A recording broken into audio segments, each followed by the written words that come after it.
Allons-y. Prenons 2011.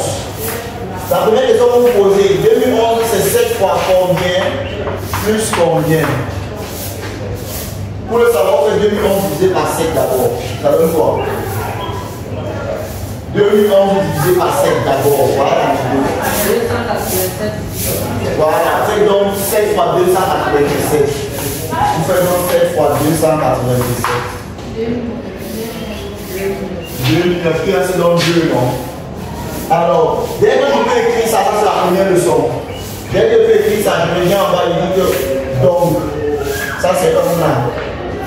Là, il dit donc, 2011 est congru à 2 modulo 7. On a écrit ça dans la remarque. Ça va? Mais celui-ci n'étant pas encore 1, il faut qu'il y ait 1 ici pour qu'on s'arrête, pour commencer à générer l'exposant. D'accord? On va chercher à avoir 1 ici. On passe un peu le carré. Ainsi, la deuxième propriété, 2011 exposant 2 est congru à 2 exposant 2 modulo 7. 2 exposant 2 c'est 4.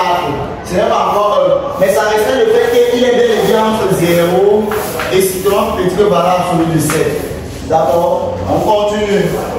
Ceci dit 2011 exposant 3. Pourquoi exposant 3 il fait quoi? Ça fois ça, c'est une propriété. D'accord? Il faut aussi faire ça fois ça. Ça fois ça, c'est 8, non? C'est ça, non? Au lieu de mettre 8, je vais mettre 1. Pourquoi? Car 2 exposant 3 qui est 8 est congru à 1 modulo. C'est ça, non? Dès que le mot 1 ici dit que Dieu merci. Mais qu'est-ce que je fais avec?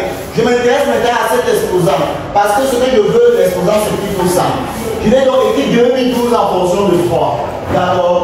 Et je vérifie d'abord si 2012 est divisible par 3. Mais comment on peut vérifier? On dit 2 plus 0, ça fait 2. 2 plus 1, ça fait 3. 3 plus 2, ça fait 5. Il dit que 2012 n'est pas divisible par 3. D'accord?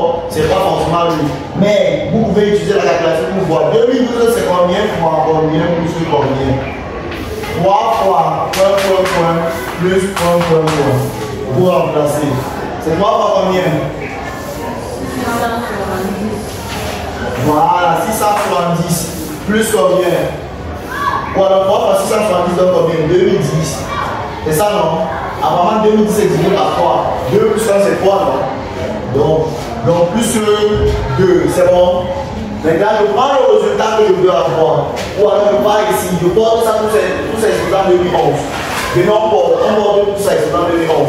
On dit que 2011 exposant 2012 est égal à 2011 exposant 3 fois 670 plus 2. C'est ça, non? On a porté, non? On s'exerce au côté-ci. Ça, c'est 2011 exposant 3 fois 670 fois 2011 exposant 2. C'est bon, non? Et ensuite, on dit que ça, c'est 2011 exposant 3 le coup exposant 670 fois 2011 exposant 2. Est-ce que c'est bon? Je vais me répondre ici. Ça va, non? Très bien. Maintenant, on revient dans ce qu'on a déjà fait. On a besoin de la ligne ici. Or, 2011 exposant 2 était congru à 4 modulo 7. C'est ça, non? C'est la ligne ici, non? Maintenant, pour la ligne ici, on prend la ligne ici, on élève exposant 670, non? Donc, la base de la ligne, on va dire que 2011 au cube de exposant 670 est congru à 1 exposant 670 modulo 7. C'est aussi notre propriété. D'accord? Finalement, le 1, c'est 1, non? Maintenant, on va faire le produit. C'est-à-dire ça fois ça. 2011 exposant 3, le coup exposant 670 fois 2011 au carré est congru à ça fois ça qui est 4 modulo 7. Pour enfin dire que 2011, on va donner que 2011 exposant 2012 est congru à 4 modulo 7. C'est pas terminé. Le rapport c'est 4 est le reste de la division qui vient de ceci par 7. C'est ça la réponse. On demande le reste. On ne demande pas ça. Il faut conclure. On va donc dire que 12, 4 est le reste de la division euclidienne de 2011 exposant 2012 par 7. Voilà la conclusion. Ça va? Si on demande le reste de la division euclidienne de ceci par 10, revient aussi à demander le chiffre des unités de ça, tout simplement. Je recommence. Si on demande le reste de la division euclidienne de ceci par 10, c'est la même question de demander le chiffre des unités de ça.